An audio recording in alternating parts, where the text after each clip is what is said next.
He says, man, we're about to play football with an invisible enemy. He says, well, what is that invisible enemy?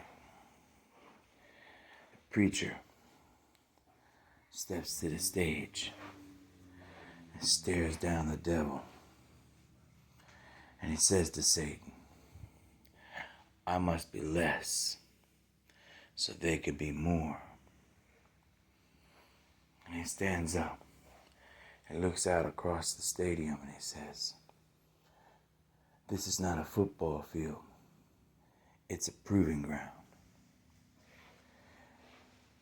And Joel Osteen, he looks out from this mega church and he says, I want to teach them to play football.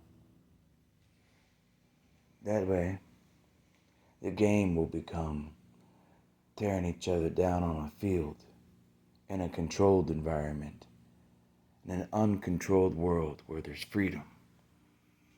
That way, when they graduate that proving ground on that field and they walk out into life, they'll have the courage to find a church and to love God enough to build a better world.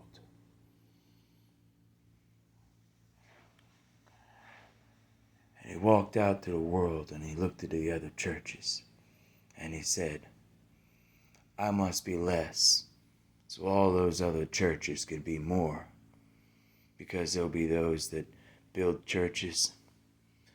They might not be as big as my church, or they might be bigger, but by God, those churches will do better things than I.